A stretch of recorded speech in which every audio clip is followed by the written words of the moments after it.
everybody, it's me, Copper Puppy, and I'm back along with today's video. Now today I have for you guys a great video, and it's the question is using the 2012 Mac Mini that bad in 2020? And I'm gonna answer that for you guys today. So, some people when they think of the Mac Mini, they either think of that thick boy, which you'll see a picture of that really thick ass boy, with the CD-ROM and everything. It had the whole shebang. Or they think of this, the Apple TV. You don't usually think of something like this, the actual Mac Mini. This is a 2012 Mac Mini with a Core i5, dual core, and 4 gigabytes of RAM. I've upgraded this one though a little bit. Has a 512 gigabyte hard drive, and it's actually pretty decent for what I'm doing with it. But let's talk more in depth about that. So, like I said, this is an Apple TV. Most people don't think of an Apple of it. When some people think of a Mac Mini, they think of this. But this isn't the right thing to be thinking about. This is a Mac Mini, and it is just it's a compact computer. It's running the Macintosh operating system, Mac OS, and it's actually all up to date. This machine from almost 8 years ago is running Apple's current firmware, which is Mac OS Catalina. I haven't turned this thing on for a while, so there could be a new update. But last I checked, the last thing I checked is that I have Mac OS Catalina on this Mac Mini. Now, the 2012 Mac Mini is different from the 2019 refresh, as in basically nothing. They changed the I/O a little bit on the new Mac Mini, and they changed this underneath. Now, this panel still can come off, but it's not as upgradable as you think. The old Mac Mini, the brand new Mac Mini, it's harder to replace the RAM. And as in this system, there you go, I've taken the RAM out. And I've put the RAM back in. And that took me 10 seconds to do. Whereas the old Mac Mini, or the new Mac Mini, you have to take out a bunch of screws, take out plates, take out things, and it's just... Now, my Mac Mini came with a Core i5, dual core, running I think 2.1 gigahertz, and 2.1 gigahertz, and then 4 gigabytes of DDR3 LP RAM. Under the hood, I've upgraded it to this Adata DDR3 LP 4 gigabyte stick. So I've got a little bit more RAM in this thing here instead of the classic. So the RAM is actually really easy to get to. It's just the first thing in the actual system here. You just pop her in there, ka-chow. And then the other one you can get out by just doing the same thing. This is Apple's module, RAM module here. Oh, Jesus, it's dusty. Jesus! This is Apple's RAM modules. This is my RAM module that I put in. Mine's a lot heavier, but this one's pretty good too. So I'm triggering everybody. I'm putting that back down. Now I'm going to slide this thing back in, because I wasn't expecting to take it out this early, but I did. So, upgrading the RAM on this puppy is actually quite easy, and there's plenty of tutorials on YouTube that show you how to upgrade the hard drive to a bigger hard drive or to even an SSD. But, you know, those are difficult. Well, they're not difficult. They're easy, but I can't be bothered. So, set her down right there. Now, next thing about the Mac Mini is it worth it to use in 2020? And I say yes and no. It depends on your goal. If your goal is to do some gaming, hell no. Stay away from Apple at all costs. Get yourself a PC, because you'll be able to game a lot better on a PC than you will be able to on anything with this logo on it. Get a Windows. Next thing is, if you're going to be doing a lot of editing on a system, but you really want a Mac, again, I wouldn't suggest a Mac Mini, and even the new one, but if you want to do it on a Mac, then go ahead and do it on a Mac. Now, this one here I have, it's a beautiful Mac Mini, amazing, 2012, got a Core i5 and 8 gigs of RAM, 4 gigs of RAM. With the upgraded RAM, it goes up to 8. The only thing that I do on this is write essays and type emails and do light gaming. Like I said, stay away from gaming. But I don't game on this system. My friends do. Now, what you're really meant to do on a Mac, in my opinion, is edit Hollywood films, not on these Mac Minis, but on iMac Pros, iMacs, Macs, and Mac Pros, on the bigger systems from Apple. Not on something as small as a Mac Mini. A Mac Mini is meant for business people who need a compact little thing that need the Apple OS, don't know why, but you need the Apple OS, to be able to get a job done.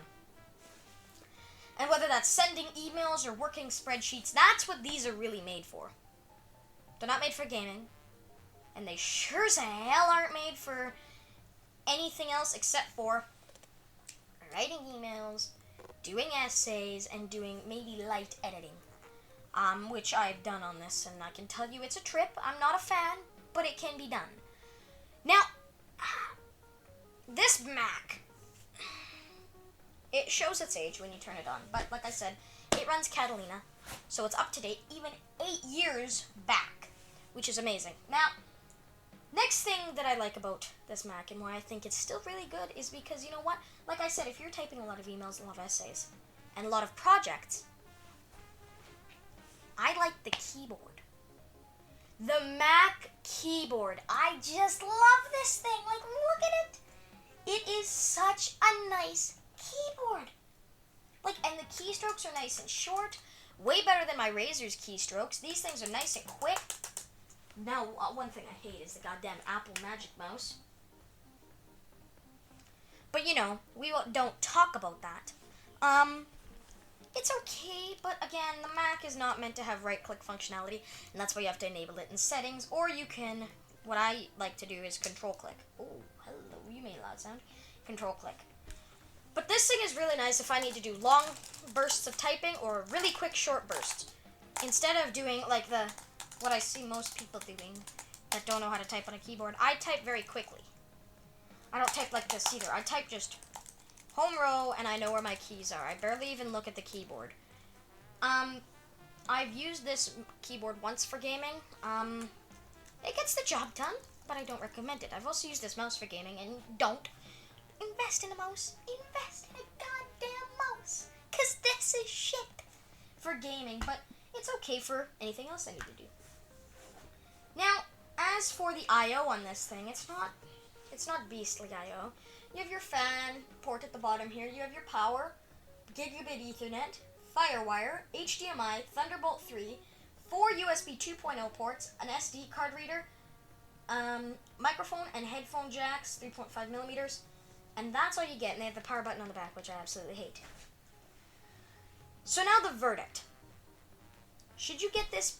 Should you buy the brand new one that costs near to a used car? Which they're not worth it to buy a brand new one, and you can buy a used car for how much you'll see. And you'll see it in these little animations here that I'm going to show. You can see these. You can see the freaking prices of these little Macs, and they are expensive as hell. And now for these ones, you can find these things on eBay, Craigslist, and Facebook marketplaces for less than $300 for a nice i5. And you can even upgrade and get the i7 4-core processor for a little bit extra. And trust me, that is worth it. Now, so if you need to do essays and stuff, and you need a quick and easy alternative, either get this or get yourself a cheap, nice Windows desktop or laptop. These are really nice for typing essays, and that's just me. I type all my essays usually on this, which I really like, unless I do it on my laptop, which I really like because my laptop has really short keystrokes, so I can do fast bursts of typing. Now, if you need to do heavy essays, more writing, and you need all that space, get the terabyte version and 4-core processor. Then you can do more. You can even do, I'd say, light to medium editing. And then a little bit of gaming. Don't want to say too much. And you get 8 gigs of RAM, which is really, really good. So is it worth it? Depends on your goal.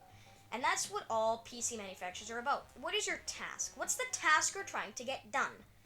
And if it's you just need to write essays and stuff, and you need to take emails and make spreadsheets and stuff like that for school or whatnot, this is a great alternative. But if you're looking towards more gaming and you're like, well, I need a cheap alternative to gaming, don't get this. This is not worth it. It's if you're for gaming, this thing is a 5-pound paperweight. Okay, because that's about all it's good for in the gaming sector. Don't game with this. Please don't game with this. But for everything else, it's pretty good. As long as you're not doing too heavy work, or else the cooling, it'll start to CPU throttle, which is never a good thing. Like I said, I like the peripherals. Some people don't, but I really, really do. So guys, that's basically it. Is it worth it to have a 2012 Mac Mini in your house in 2020, or should you run out and buy a brand new one? And I'd say no. These are amazing little products here. If you really want to go and buy a new one, then buy a new one. But if you're thinking, hey, you know what, I just need something cheap and easy, this will do you just perfectly. Pick yourself up a set of Magic peripherals, Magic Mouse 1 and the Magic Keyboard. I personally get the Magic Mouse 1, not the 2, because the charge port's on the bottom of the mouse, which, knowing Apple, they'd create some fucking levitating bullshit thing so you could plug it in, but, you know, we'll cross that bridge. This one's just powered by 2 AA batteries. Again, it's metal, which is kind of mint. So guys, that's all for me today. Hope you guys enjoyed this video. If you do like these kind of videos about older products, and if they're still good to use nowadays, let me know, and I can think of some other ones that I can do. That's all for me today. Hope you guys enjoyed this video. If you did, hit that like button, subscribe to the channel if you're new, and I'll see you guys in the next one. Take care, and bye-bye.